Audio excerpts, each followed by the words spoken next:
د حمزه د یوه مرکه له تاسو سره شریکه کوم. د موبین صاحب په هکله څه وایي، د کوزي پښتونخوا په هکله باندې څه وایي. راځئ تر هر څه له مخه د حمزه دغه یوه مرکه وګورئ، له هغه نه بعد بیا زه خپل دریځ او خپله تبصره هم له تاسو سره شریکه کوم. حسیب سره چې موږ لایف کې راغلو هغې نه پس د ټیک ټاک باندې ډېره زیاتې هر قسمه جګړې شروع شولې. موضوع پکې زما په اړه خراله چې ځان ته افغان ولې وایي، بیا د دې کوم جنجالونه چې د سر باندې تر اوسه پورې روان حمزه په قام افغان دی خو په ملت افغان نه دی. او نو دا داسې سادهګان خلک دي، دی موږ ته لکه دین او دی موږ ته سیاست ښیي. یو طرف ته راځي زما افغان ولس ته وایي چې موږ خلافت موږ نیشنلزم د سره منو نه، لکه موږ ملت منو نه، ځکه موږ خلافت جوړ کړی دی. نو چې تا خلافت جوړ کو د خدای بنده، تا خو ملت پالی د خلکو نه واغسته، تا خو نیشنلزم د خلکو نه واغستو. اوس زه حمزه چې په 400 کې زه افغان یم، نو اوس خو ملت نم زه افغان ځان ته نشم ویلی، خو ستا زه مسلمان رور یم او چې خلافت د جوړ کو، اوس خو زما د پیل نه زیات حق ته چې زه ستا په افغانستان کې وغږېږم، ستا په سیاست کې وغږېږم، ستا په ولسوالو کې وغږېږم، ځکه ته اوس خلافت ته جوړ کړه. یو طرف ته امت کې،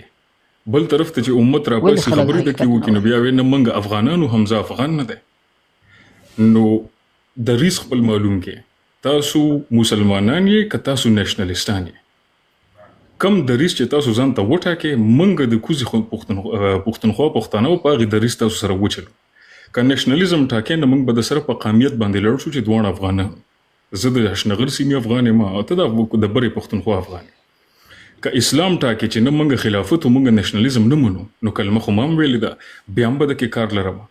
تاسو په داسې دوه کښتو باندې خپې ایښي دي چې په منځ به وش کېږي، باید تاسو یو کښتۍ کې دواړه خپې کېږئ. سمه ده اولنۍ خبره. دویم راځو د موبین صاحب خبره چې موبین صاحب موږ ته ټولو ته، خاص کر زما اشنا حسیب جان ته به د ټولو ولس به ده ته ملحد کوله. ما ته به خلکو میسجونه وکړل چې دا ملحد د دې برمل سره کینی، برمل سره کینی. هغه سړی په رڼا ورځ باندې وایي چې دا برمل چې دی دا زمونږ ډېر تکړه افغان دی، په هغې ځای کې نیشنلزم واغستو. ولې زما وطن باندې دا برمل چې دی دا زما خپل. د منافقت یو حدي، د منافقت یو حدي، دونه منافقت په زمونږ په تاریخ کې د اسلامي مشرانو نه دی کړی کوم چې اوس روان دی. نو اخیری خبره زما اخیری خبره ده، د افغانیت چې دی لونګي نشنه، نه د تا نه غواړم، نه د مبین نه غواړم، نه د هیبت الله نه غواړم. افغانیت ما تر هغه وخت ما ثابت کړی دی کم وخت کې چې ما پښتنو دپاره په هشنغر کې پیلنۍ مدرسې جوړې کړې، سیاسي ګوندونه ما د افغانانو په نوم جوړ کړل، ما د دې افغانیت دپاره خدمت کړی دی اووه کاله. اووه کاله پرېږده، په دې ټیک ټاک کې چې کوزي پښتونخوا کې هر سړي به وایي چې زه افغان نه یم، زه اولنی کس وم چې ما ورته وویلې په پاکستان کې الف د افغانیه صوبې دپاره دی، زه هغه سړی یم. نو کله هم دا سوچ ونه کړې چې د کوزي پښتونخوا نه سړی راځي په افغانستان کې غږېږي. خبره به داسې کې وایي د کوزي افغانستان نه سړی راځي په بر افغانستان کې غږېږي. د خبرې چل زده کې دغه خبره نه د هغې بخښنه غواړم چې افغانستان کې به غږېږم، تر څو پورې جمدی یم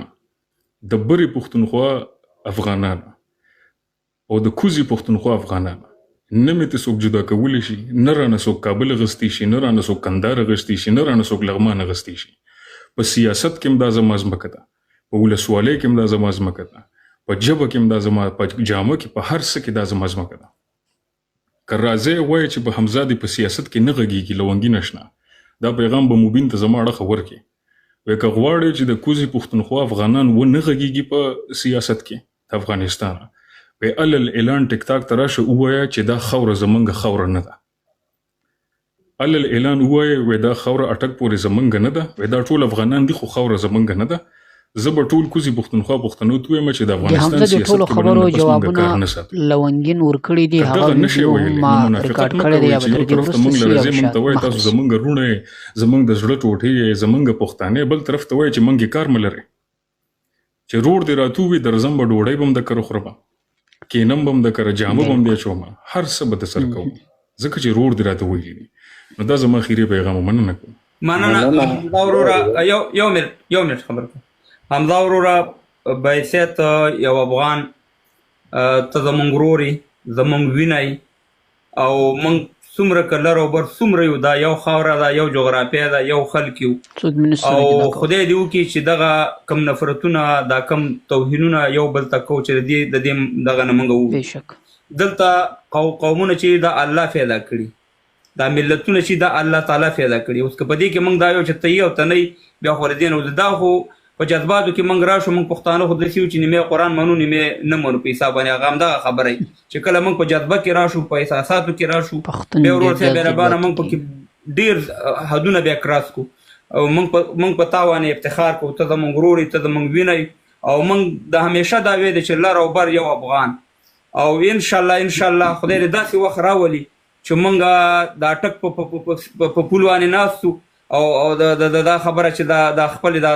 اتړونه کوو خوشحالۍ کوو دا لوی افغانستان جوړ شي زما خپل د زړه ارمان دا دی نو ته په دې خبرو هېڅ دغه کېږم موبین صاحب زمونږ ورور دی زمونږ افغان دی تم زمونږ ورور یې افغان یې همداسې حسیب موږ ټول مسلمانان یو دغه کومه بې اتفاقي او دا کم نفرتونه چې اوس په موږ کې د خورېږي دا هغه پالیسي ده چې ډیوایډ رول چې ورته وایي چې زموږ په انګریزانو ملک کې ناست یم نو که دا شی موږ کوو نو بیا پوه شه چې موږ د دښمن پالیسي په مخ کې وړو خدای دې دا وخت راولي چې موږ سره ټول په یو اتفاق او په یو ټغر سره کینو هېڅ خبره نه ده ته راتلی شي زموږ لیپونو ته په افغانستان خبره کې هغه داسې نه چې ته موږ تا پېژنو نه ته د یو شخص چې په ډېر په ادب او په انسانیت او په اخلاقو باندې غږېږي ته حق لري چې ته راشي وغږېږي موږ هم حق لرو چې په ښکته وطن باندې وغږېږو په دې کې هېڅ ممانعت نشته دی هر کله ته خدای دې هر کله راوله چا صاحب خالد هغه یوه خبره کړم وختي خو زما خبرې خرابې پورې موږ د 15000 کلن تاریخ چې کومه خبره کوو په هغې کې هم حمزه ورور افغان دی په 3000 کلن کې دی پرون په جمهوریت کې مو نن که امارت دی په شریعت کې دی دغه ورونه زه دا یوه هیله کوم باچا صاحب دوی د لږ لاړ شي کتابونه د مطالعه کا بیا د راشي د حمزه ورور سره حسیب ورور سره پایم شینواره صاحب یو منټ یو منټ لونګینه نت کتابونو مطالعه ته ضرورت شته الله دا پیدا کړی افغان دی وخام نو دې کې موږ څه د دې زما هدف دا نه دی په ټوله کې باچا صاحب تاسو غواړئ نه دوی باچا صاحب دوی چې کله په منطق کې راګیر شي کنه بیا تکفیر ټاپه وایي تکفیر ټاپه بیا وایي کنه نه ګوره زه به ته یو خبره وکړم په شینواره صاحب یو خبره به وکړم یو وخت کې به موږ ته ولی خان بابا ویل یو منټ لونګینه ولی خان بابا دې خدای وبخښي هغه به موږ ته ویل چې دا جنگ د روس او د امریکې دی موږ به ولی خان بابا ته د کوپر ټاپه لګول چې دا کافر دي جنډایم سره دا او دا دی واغه دې سه مهربانه او د ولی خان بابا خبرې چې موږ اورو هغه ټولې رښتیا وي چې دا واقعي دا جنگ چې دا د سترو قدرتونو منځ کې موږ افغانان قرباني شو نو ګوره دا ټاپې موږ پخوا لګولي په یو په بل باندې کنه داسې نوي نه دي نو دې ته دا شی نه موږ تېر شوي اوس باید زموږ دا لایف نن خو داسې نه و چې دا سره رقم لاړو موږ خو لایف دې لپاره جوړ کړی چې دغه کنځلو دغه نه ووځو یو ښه طرف ته لاړو خیر دی سیاسي اختلاف په خپل دی باندې هغه صحیح مهربانه موږ پکې داسې حق شروع کړو چې ما په عمر کې خپل لایف نه دی کېږي هر څه په خدای ښه کړي خیر زه غواړم حمزه ورور ته په کامل احترام سره ګور حمزه اشنا زه د هیڅ یو یخ پښتون سره په دې اختلاف نه لرم که هغه ځان ته افغان وایي چې هغه د ما سره دا غږ هم بدرګه کوي چې وایي چې لر و بر یو افغانستان زه چې د پی ټي ایم سره ستونزه لرم یوازې په همدې ټکي لرم ما په تکرار دا خبره ګیلمن جانان خدای د شهادت قبول کړي خدای تعالی دې ته وواړه جنتونه ورکړي په تکرار مو ورته دا خبره کړې مې چې په کوم ورستا دا خبره وکړه چې لر بر یو افغانستان زه د تا عسکر یم او دا خبره په میډیا کې پرته ده ما په تکرار باندې کړې دا چې نن تل ما سره دا خبره زمزمه کوي او وایي چې لر بر یو افغانستان دی لر بر یو افغان په ځای باندې ته بالکل د ما وروري راځه دومره خبره ته حمزه ورور دلته خبره د بې باوري ده ما د نن نه 15 کاله 10 کاله 10 کاله 15 کاله مخکې محمود خان اڅکزي ته هم ملي مشر ویل هغې هم ډېرې ژورې او ډېرې قوي خبرې د افغانیت په مورد باندې کولې د افغانستان د خلکو په مورد باندې کولې خو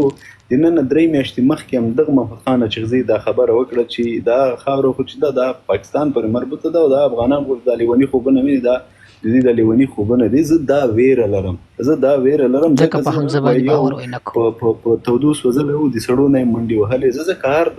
هر یو فرد ته د شک په سترګه باندې ګورم بالکل په کار څو واره مو داسې ته هماغه رقم شخص اوسېږي او ته به ونه اوسېږي ځکه ته د خپل علم او د خپل پوهې او بیا په مقابل کې د افغانانو د امینه چې تا ته درکوي دا په همدې خاطر درکوي دلته خبره دي دا کله چې تاسو راځئ د افغانستان په مسایلو باندې غږیږئ د افغانستان په مسایلو باندې خبرې کوئ باس کوئ بالکل یې وکړئ خو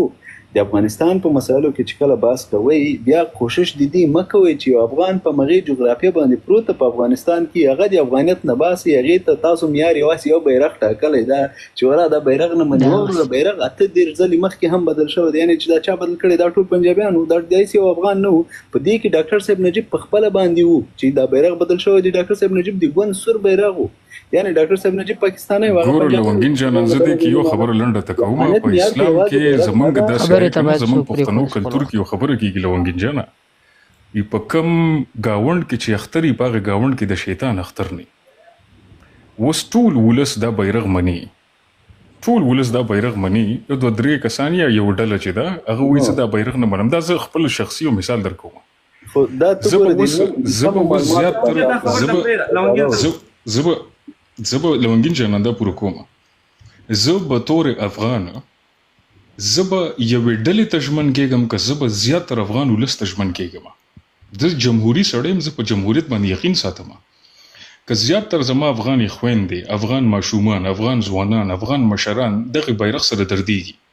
زما کار څه دی چې زه یوې ډلې ته لاړ شم چې یاره بس ته دې خوشحاله زما ټول افغان ولس دې خفوي زه به ودرېږم افغان ولس سره نو که درې رنګه بیرغ په کوزه پښتونخوا کې یو افغان مني هغه زه په دې دلیل نه منم چې دې بیرغ سره کم سیاسي تړونه دي زه په دې منم چې زما زیاتر بره افغانان چې دي هغه دغه بیرغ مني اوس تاسو وایئ چې افغانیت نه یو سړی وباسو موږ افغانیت نه موږ څوک هم نه دي ویستلی موږ کوزې پښتونخوا افغانان چې دي موږ ته دا مسله ده چې یو طرف ته موږ پنجاب ته ځان ثابتو چې موږ افغانان بل طرف ته موږ باندې دا بوج دی چې موږ یې تا ته ثابت کړو چې موږ افغانان لکه تاسې ته افغانیت په وراثت کې پاتې شوی دی دا تا ګټلې نه دی لونګین جانا دا تی له تاسو خواري نه ده کړې دا تا ته په وراثت کې پاتې شو د مور د خېټې نه تا ته پاتې شو را پیدا شوی افغان شوی ما دا ګټلې دی یا کاله ما باندې په دې ظلمونه شوي دي ما ګټلې دی او تا ته په وراثت کې پاتې د دې قدر تا سره زیات دی که ما سره زیات صحیح ده اولنۍ خبره دویمه د بیرغ دا مسله ده په بیرغ باندې څوک افغانیت نه نوځي خو جمهوري عمل کې چې زیاتر ولس کم شي مني موږ به زیاتر ولس سره ودرېږو اوس کیدای شي دا ستا فلسفه نه وي کیدای شي ته وایې زه جمهوري سړی نه یم زه د زیاتر ولس خبرو ته ژمن نه یم زه یوې ډلې ته ژمن یم په هغې ته انګریزۍ کې بیا فاشزم وایي لکه په جرمني کې چې هټلر و د هغه یوه ډله و یو خاص نازیزم یې روان کړی و ایټالیا کې موسولیني و دې ته فاشزم وایي نو ته به ځان ته لاره خوښې لونګین جانه ته به لاره دا خوښې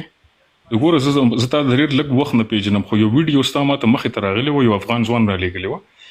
چې په ملي اردو باندې د خفګان کولو چې مولیانو دې ته کافران ویلي دي او په هغې تا خفګان کولو دریځ د نن بدل کو د یوې ډلې دپاره په سیاست کې دونه زر دریځ بدلول چې دی دا د جمهوري او د مستقیم انسان کار یوه نظریه به ټاکې په هغې باندې په ځان هم وژني لکه مثال مبین صاحب زه درکوم حسیب ملحد د دې برمل سره کینی اوس برمل چې دی هغه نر افغان دی د حمزه هم نر افغان دی حمزه په ټیک ټاک کې خلکو ته د الحاد نه دغه کوي جګړې کوي د خدای ثابتوي خلکو ته خو برمل زمانه ښه افغان شو ځکه چې هغه اوس تاسو په استفاده په ګټه باندې دی زه عزت ته هغې افغان کومه کم چې په ځای لکه د تیږې ولاړ دی په خپل دریځ باندې که هغه زما مخالف هم دی کم چې اوړي روړي لونګین جانه دا سړی د ولس هم په نقصان دی په خپل هم نقصان دی د اسلام هم نقصان دی د ټولې نړۍ نقصان هم په هغې سړي باندې دی کم چې خپل دریځ نه اوړي روړي نو دغه مې خبره دوستانو د لونګین هغه مرکه مخکې ما در سره شریکه کا د دې خبرو جوابونه یې ټول کړي دي زه د حمزه اخرنۍ خبرې ته راځم په دې خبره کې زه له حمزه سره بالکل اختلاف لرم په بعضو خبرو کې سره موافق وم په یوه خبره کې اختلاف په دې ورسره لرم چې دی لونګین ته وایي تو باید هم پر زور دریځ باندې درېدلی وي د تا تر دا یوې خبرې لاندې هغه 2,000 یا 40 یا 1,000 د جمهوریت عسکر سي په امارت کې اوس کار کوي، هغه ټول تر سوال لاندې سول. یعنې هغه 1,000 د راولاړ شي د خپل وظیفې پرېږدي، خپل معاش دې پرېږدي، راولاړ شي بیرته د پر زور جمهوریت په مقابل په خپل دریځ ودرېږي د طالبانو په مقابل کې. دا یوه خبره. د حسب ځواک هم دغه نظر ده لکه د حمزه ده. تېره ورځ کرزی د حقانی شهید و فاتحې ته ورغلی او بیا له بعد له سراج الدین حقانی سره داسې وتلی، یعنې ډېر افغانان، هغه افغانان چې له طالبانو څخه به نفرت هم کوي، هغه په دغه باندې ډېر سخت خوشحاله سو. دا د ورورګروي یو مثال ده. موږ تاسو ټول افغانان یو، که په جمهوریت کې یو، که اوس یو، که امارت ته، که جمهوریت ته، دا سره ورونه دي. حسب ځواک پر دې باندې نیوکې وکړي. ول تاسو ولې ورسره کېنئ؟ تاسو خو د جمهوریت واست. نو د حسب پر دغه خبرو باندې ډېرو خلکو نیوکې وکړې چې حسبه ته نه غواړي چې د افغانستان ولس پر یوه ټبر باندې سره راټول سي، په یو ځای سي، اتفاق سي او یو لوی افغانستان جوړ کړي. ته نه غواړې. ولې که تا غوښتی تا به نن دغه د اختلاف خبره نه کوله چې ولې کرزی له دې سره یو ځای ناست. دغه رقم حمزه صاحب هم دا خبره کوي. تاسو سوچ فکر ورته وکړئ. لونګین که د جمهوریت طرفداري کوله، اوس خو جمهوریت نست. لونګین ته اوس معلوم دي چې دغه د جمهوریت عسکر هم زما دي، دغه د امارت عسکر هم زما دي، د افغانستان ساتونکي هم زما دي، د افغانستان سرتیري هم دي، د سرحداتو هم دي، د ولس ساتونکي هر څه دي. نو یو حکومت خو به زه لرم چې زه د هغه سپورټ وکړم، هغه دغه ده. نو ځکه جمهوریت نسته، زه د حکومت سپورټ کوم. نور نه غواړم چې د بل چا بیا مخالف ډلې سپورټ وکړم، بیا جګړه سي، بیا افغانستان خراب سي، بیا بمبارونه سي، بیا منډې بورې سي، کونډې سي. دا بیا زه نه غواړم. دغسې رحیم صدیقي ده هم د دې اوس حالاتو ته څه وکتل چې افغانستان کې امنیت څه، امارت د افغانستان ساتونکی ده، جمهوریت ختم سو او دا امارت پر پښو ولاړ دی، چا په اشارو باندې نه ده. نه بیا داسې کولی شي چې یو څوک بیا ختم کړي. لکه جمهوریت عسکر چې لونګین وویلې په 11 ورځو کې سقوط سو، د رسۍ واک اختیارات ټولې بل چا په لاس کې، هغه هم د دې سپورټ وکړي. نو حمزه صاحب باید دا خبره ونه کړي یو چا د چې هغه پخوا په جمهوریت کې و او نن راځي د امارت تر څنګ درېږي، ته ورته وایه دا رقم دی. باچا کاموال صاحب هم د دې جواب نه در کړی، حسب ځواک هم نه ورته وایي، دا نور هم نه ورته وایي، یوازې لونګین دا ورته وایي چې دا خبره داسې ده. پر خپل بنیاد باندې خپل جواب ورکړی، په هغه ویډیو کې ما له تاسو سره شریک کړو. نو فکر دا نه دی چې د جمهوریت عسکر طالب تر څنګ کښېني، هېڅکله باید څوک پیغور ورنه کړي. دواړو افغانستان نه یوازې افغانستان د طالب د پلار ده، نه یوازې افغانستان د جمهوریت د ملي اردو د عسکر د پلار ده، د دواړو په ګډه شریک ده. ستونزې شته، مشکلات څه دي تر مابین، هغه به انشاءالله ختم کړل شي.